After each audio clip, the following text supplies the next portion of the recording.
Почитувани колеги, почитуван народен правобранител.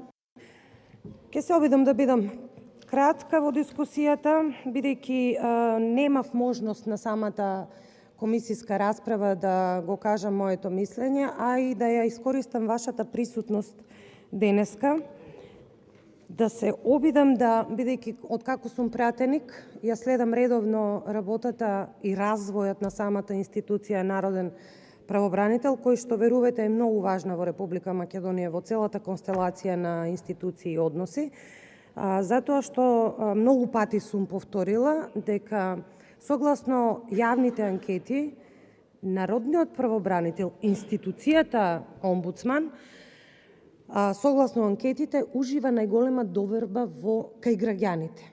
И тоа, вие како нов народен правобранител, прво и пред се треба да го имате во предвид, кога ќе ги работите актите и самите извештаи.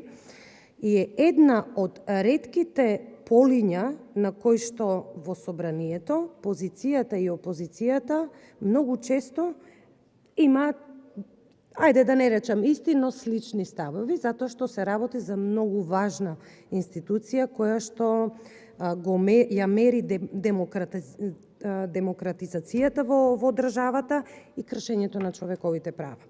Вашите извештаи често пати биле причина за споредување на кршењето на човековите права во сите институции така натаму, да не должам. Сите акти досега, од како сум пратеник па до денеска, и од опозиција, и од позиција биле поддржувани. Сега може би некогаш имало некакви забелешки, ова намерно ви го укажувам за да знаете кога ќе доаѓате во собрание да се задржи тој квалитет на извештај, тој наратив и таа прво и пред се непристрасност, но и брз одговор на сите барања на граѓаните.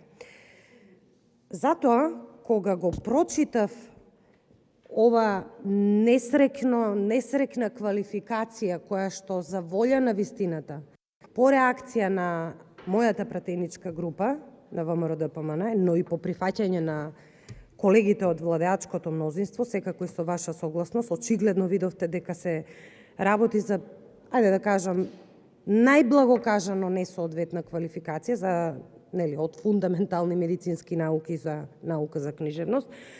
Беше еклатантно некое кршење на нормите на општите правила и стандарди за барање на вакви позиции.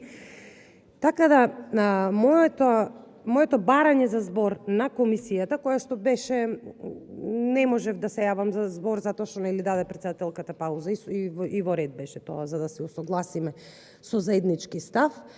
Еден повик до вас, ова што го кажав претходно, затоа што господине народен правобранител, ако живееме во држава која што сака 30 години да биде членка на Европската унија, никако не може да биде заради други X причини, и ако Стейт департментот ви кажува, на сите граѓани им кажува дека имаме само 8% доверба во судскиот систем, мора да постои една институција која што ќе им влева надеж на граѓаните за кршењето на нивните права, за демократијата, за сите граѓански права, а тоа досега, согласно мерењата, јавните мерења, била важна институција.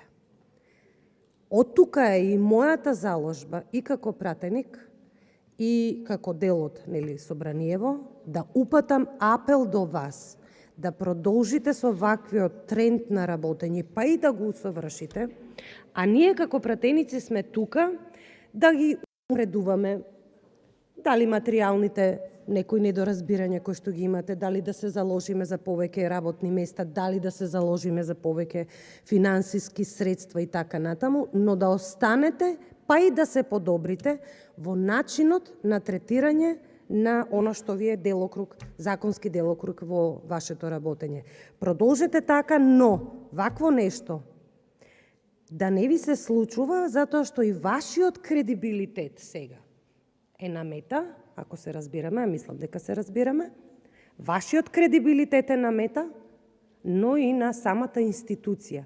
Не треба да дозволите од институција со највисок рейтинг во државата, по однос на сите јавни мерења, како што кажав, да не се повторувам, да почнете да паѓате. Напротив, треба да продолжите по начинот на кој што досега има работено, а поддршката ќе ја имате, не се сомневам, од сите парламентарни партии. Вакви грешки се недозволиви. Ова е, ајде да речеме, грешка која што еве ја поправивме. Немојте да мислите дека нема да се видат вакви, уште име и презиме да се ставеше во. Но еве, добро, го надминавме тој проблем и ќе ве замолам како народен правобранител вакви случаи да нема. Кажав зошто и мислам дека добро се расправме. Благодарам.